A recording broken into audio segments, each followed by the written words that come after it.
पार्वती माता म्हणते, अरे देवा, तुम्ही कपटी नाही, महाकपटी आहात. म्हणले कसं काय?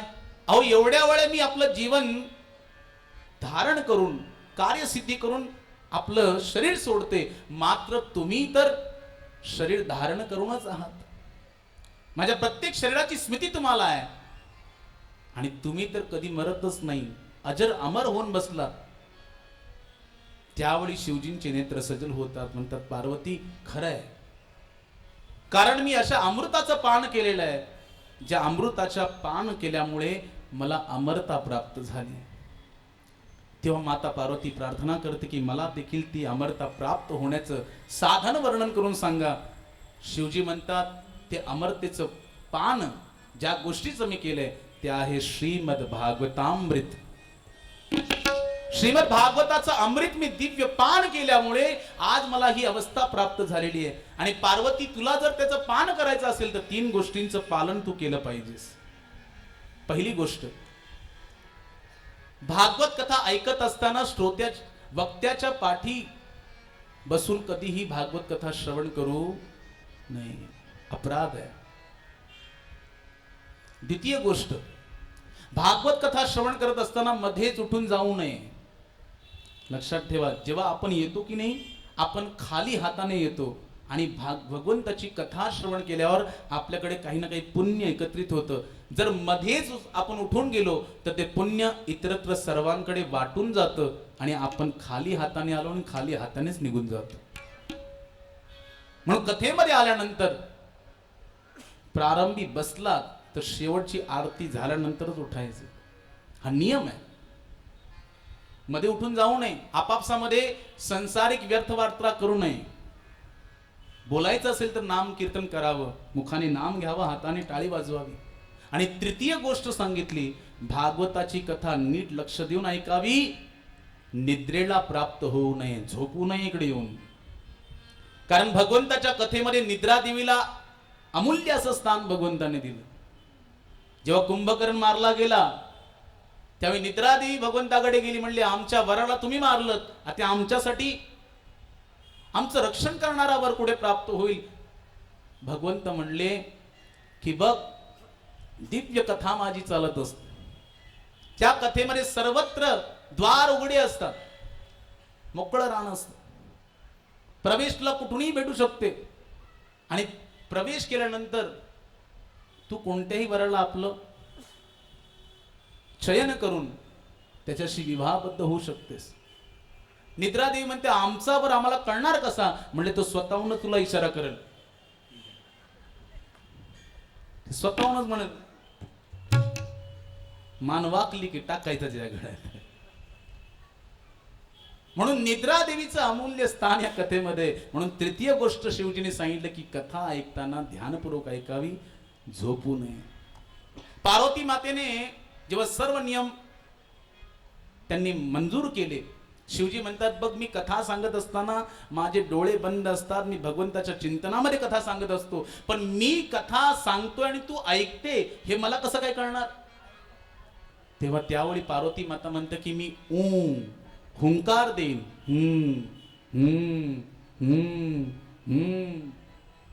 है की नाही? म्हणते ठीक आहे. आणि शिवजीने कथा प्रारंभ केली, दिव्य भागवताची कथा सुरू झाली आणि त्या ठिकाणी पार्वती माता हुंकार देऊ लागली.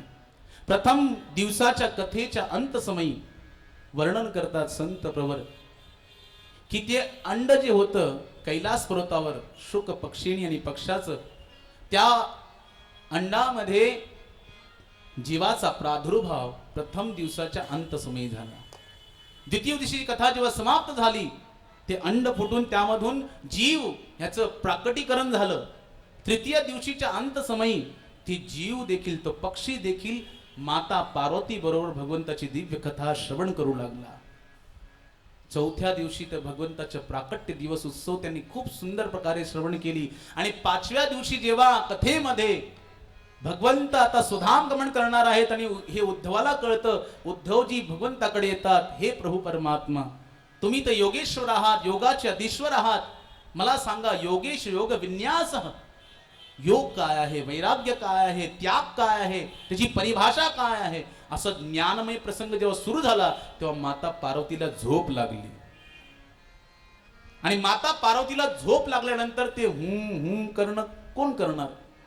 ह्या पक्षाने पाहिलं, शुक पक्षाने पाहिलं की पार्वती माता जर हुंकार बंद करत असेल तर शिवजींचं ध्यान तुटेल, कथा विराम होईल. आणि आता तर कथा सुंदर प्रकारे चालू आहे, त्याच्यामध्ये विक्षेप येऊ नये म्हणून पार्वती मातेच्या स्वरामध्ये स्वर मिळून तो पक्षी हुंकार करू लागला. आणि कथा संपूर्ण झाली. 7व्या दिवशी कृष्ण कन्हैया लाल की, वृंदावन बिहारी लाल की. शिवजींनी जोरदार घोषणा केली. पार्वती माताची झोप उघडली. माता पार्वती म्हणते, हा शिवजी, उद्धवजींना भगवान श्रीकृष्णाने काय उपदेश केला? म्हणले, काय उपदेश केला म्हणजे? ती झाली ना कथा, 5व्या दिवशी संपली. म्हणले, मी तर झोपली होते, मला झोप लागली होती, तंद्रा लागली होती. मग कथेमध्ये हुंकार कोण देत होतं? तेव्हा पाठी पाहिलं तर तो शुक पक्षी हुंकार देत होता. भगवान शिव म्हणतात, पार्वती ह्याने कथा श्रवण केली, याबद्दल काही वाद नाही, पण कथा जी श्रवण केली ती नियमपूर्वक कथा श्रवण केली नाही, पाठी बसून कथा श्रवण केली, म्हणून हा अपराधी आहे आणि मी याला सोडू शकत नाही. भगवान शिवजींनी त्रिशूळ घेतलं आणि त्या पक्षाला मारण्यासाठी भगवान श्रीकृष्ण प्रयुक्त झाले. कैलास पर्वताच्या खाली, कैलास धामाच्या खाली तुम्ही बघाल तर बद्रीनाथ धाम आहे. आणि त्या बद्रीनाथ धामामध्ये भगवान श्री वेदव्यासांची सुंदर अशी पर्णकुटी, सम्याप्रास. आणि त्या पर्णकुटीमध्ये ते आपल्या पत्नी समेत राहत होते. पत्नी म्हणते, अहो कित्येक वर्ष झाली पण काही संतान प्राप्ती झाली नाही. वेदव्यासजी म्हणतात, अगं धीर धर, भगवंत फळ जरूर प्रदान करतात, धीर धरा. आणि त्या ठिकाणी माता विटका देवी यांना जांभळी आली, तोंड असं त्यांचं उघडलं आणि तो सुख पक्षी कैलासावरून जो बद्रीनाथ धामाकडे येत होता तो सरळ मातेच्या मुखामधून प्रविष्ट होऊन उदरामध्ये त्या ठिकाणी त्याचं आगमन झालं. मातेच्या उदरामध्ये गेल्यानंतर शिवजी त्या ठिकाणी आले. शुक पक्षाला न बघता त्या ठिकाणी निघून गेले. खूप शोधलं, शेवटी निघून गेले. वर्णन करतात की मातेच्या गर्भाला त्यांनी मंदिर बनवलं. 12 वर्ष सुखदेव गोस्वामी आपल्या मातेच्या गर्भामध्ये राहिले. माता म्हणते वेदव्यासजींना, अहो माझ्या गर्भामध्ये वेदांच्या मंत्रांचं उच्चारण होतंय, सुंदर सुंदर मंत्रांचं उच्चारण होतंय. वेदव्यासजी म्हणतात, जरूर कोणता तरी दिव्य महापुरुष तुझ्या पोटी जन्माला येणार आहे. म्हणले, अहो 12 वर्ष झाले हा निघायचंच नाव घेत नाही, बाहेर यायचं नाव घेत नाही. वेदव्यासजी म्हणतात, बाळा तुझ्या आईला त्रास होतोय, तू बाहेर ये. सुखदेवजी आतूनच म्हणतात, बाबा अहो मी बाहेर येणार नाही. का? कारण भगवंताची जी माया आहे ती अतिशय दिव्य आणि क्लेशदायी आहे. ती मला तिच्या आवरणामध्ये बद्ध करून घेईल, तिच्या बंधनामध्ये बद्ध करून घेईल. भगवंताची माया दुस्तर आहे. बाबा मी बाहेर येणार नाही. वेदव्यासजी म्हणतात, माझं आशीर्वाद आहे तुला, माया काही करणार नाही. म्हणले नाही. शेवटी भगवंताचं प्राकट्य झालं. भगवंताने स्वतः सांगितलं, सुखदेव तुझ्यावर माझी माया कसलाही प्रभाव टाकू शकणार नाही, तू ये. आणि भगवंताची आज्ञा जेव्हा झाली त्यावेळी सुखदेवजी बाहेर आले. सुत गोस्वामी वर्णन करतात, जे सुखदेवजी बाहेर आले त्याचबरोबर सुखदेवजींनी, ज्यांच्या शरीरावर एक वस्त्र देखील नाही, दिगंबर अवस्था ज्यांची आहे, आणि सरळ वनामध्ये निघून गेले. पुत्र पुत्र म्हणून वेदव्यासजी पुकारतात तरी देखील त्यांना प्रत्युत्तर न देता सरळ त्यांनी वनामध्ये जाऊन भगवंताच्या निर्गुण ब्रह्म समाधीमध्ये आपलं ध्यान लावलं.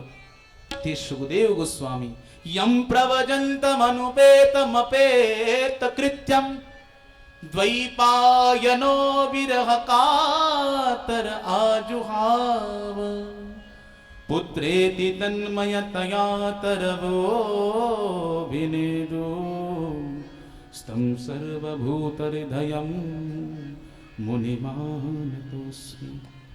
अशा परमहंस परमवंदनीय सुखदेवजींना प्रणाम करून सुत गोस्वामी ऋषींच्या प्रश्नांचं उत्तर देत असताना म्हणतात, ऋषींनो तुम्ही प्रश्न केला की मानवासाठी धर्म कोणता? तेव्हा प्रश्नाचं उत्तर देत असताना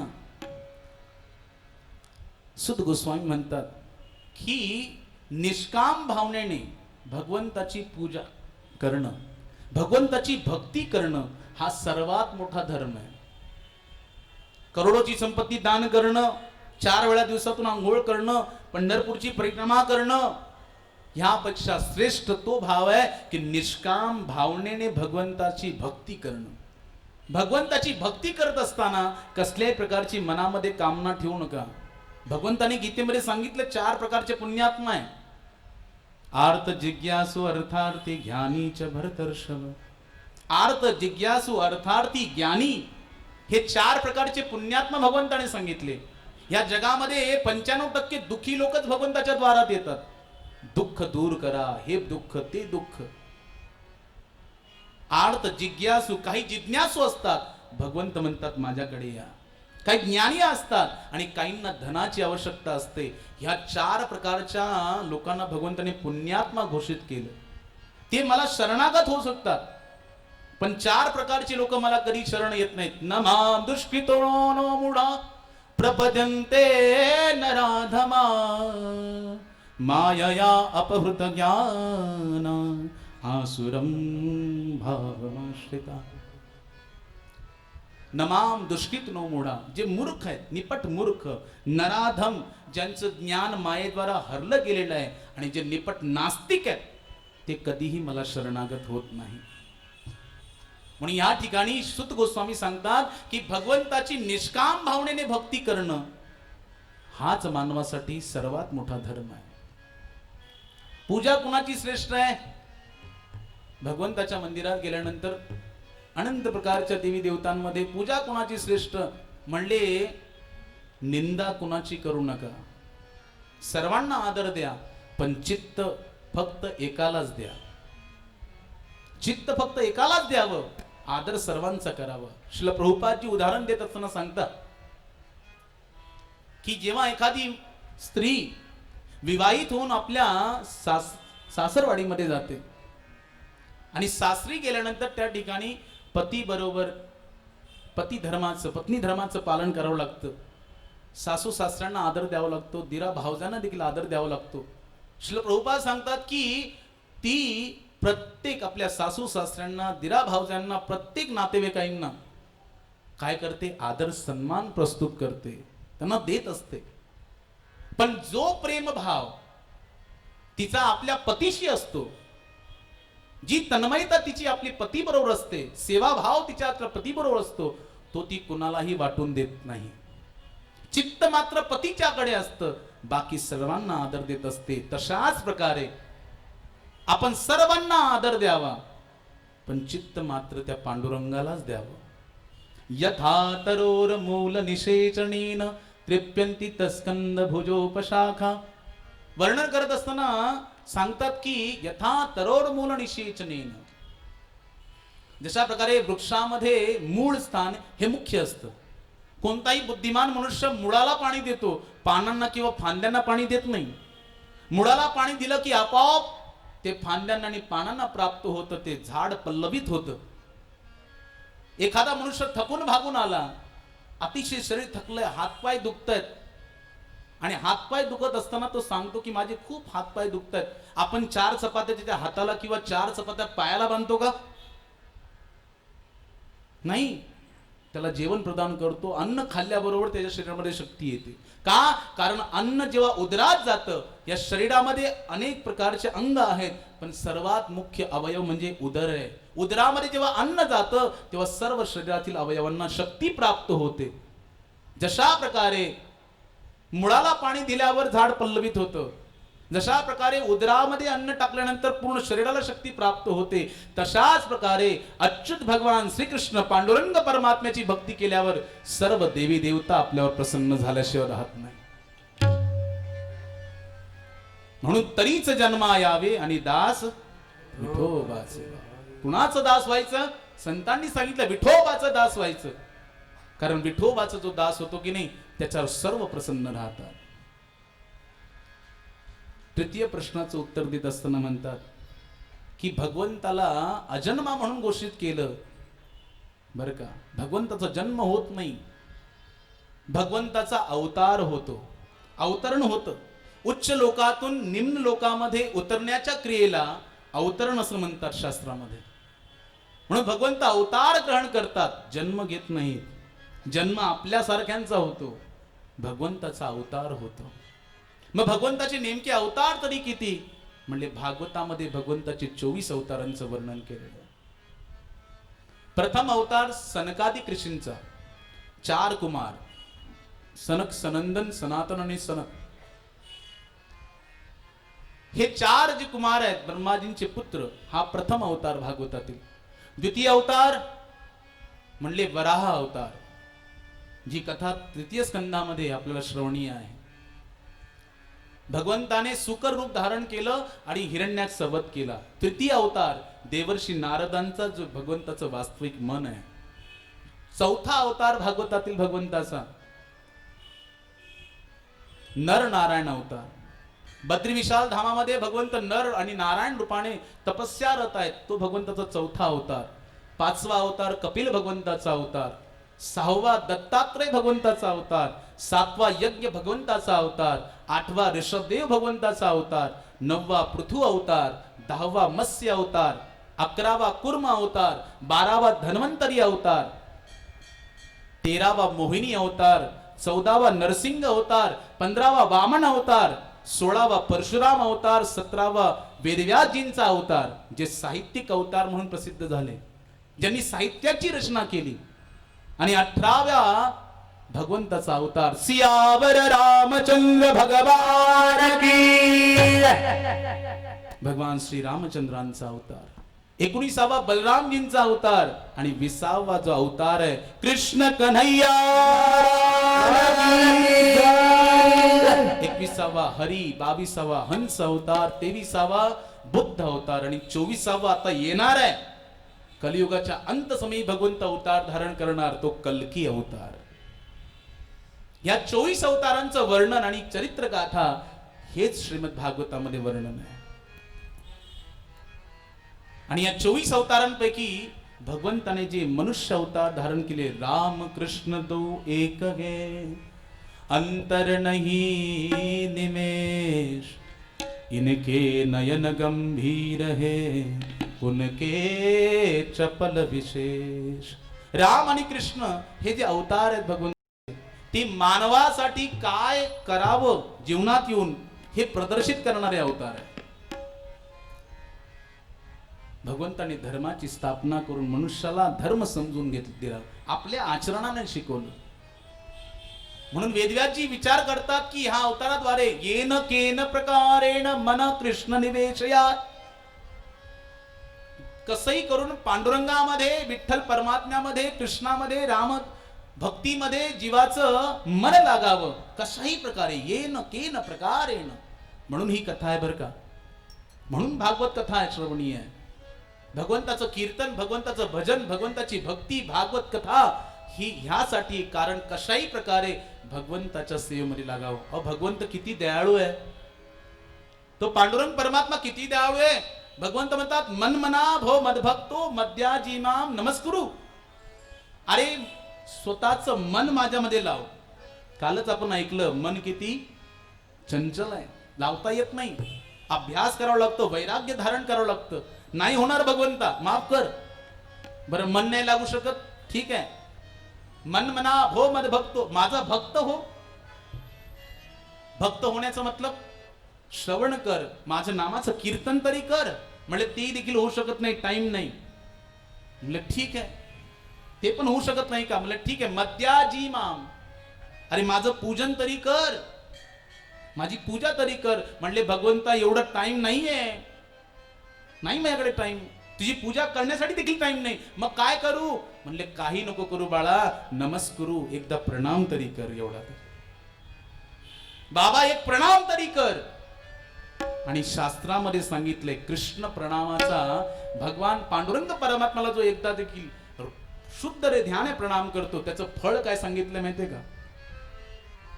म्हणतात 10 अश्वमेध यज्ञाचं फळ त्या व्यक्तीला प्राप्त होतो, जे पांडुरंगाला शुद्ध ध्याने एकदा नमस्कार करतो. 10 अश्वमेध यज्ञाचं फळ प्राप्त होतं, वेदव्यासजी म्हणतात. पण वेदव्यासजी जेव्हा भगवंताच्या प्रणाम विधीचं 10 अश्वमेध यज्ञांबरोबर समतुल्यता करतात, तेव्हा वेदव्याधींच्या मनाला शांती प्राप्त होत नाही. वेदव्याधी विचार करतात भगवंताच्या प्रणामाची समतुल्यता 10 अश्वमेध यज्ञ काय करतील, म्हणून वेदव्याधींनी पुढे लिहिलं, दशाश्वमेधी पुनरेती जन्म. अरे तो 10 अश्वमेध यज्ञ करतो, त्याचा देखील पुनरपि जननम पुनरपि मरणम पुनरपि जननी जठरे शयनम पुनरपि जन्मम पुनरपि मरणम पुनरपि जननी जठरे शयनम यह संसारे कल दुस्तारे कृपया मुरारे पाहि मां. यह संसारे कल दुस्तारे कृपया मुरारे पाहि मां. भज गोविंदम भज गोविंदम भज गोविंदम मूढ़मते. भज गोविंदम भज गोविंदम गोविंदम भज मूढ़मते. 10 अश्वमेध यज्ञ करण्याला देखील पुनर्जन्म प्राप्त होतो. मग कृष्ण प्रणामाचं काय महत्व म्हणजे कृष्ण प्रणामी न पुनर्भवाय. जो एकदा देखील पांडुरंगाला शुद्ध हृदयाने प्रणाम करतो त्याचा फळ काय सांगितलं, कृष्ण प्रणामी न पुनर्भवाय, त्याचा पुनर्जन्म होत नाही.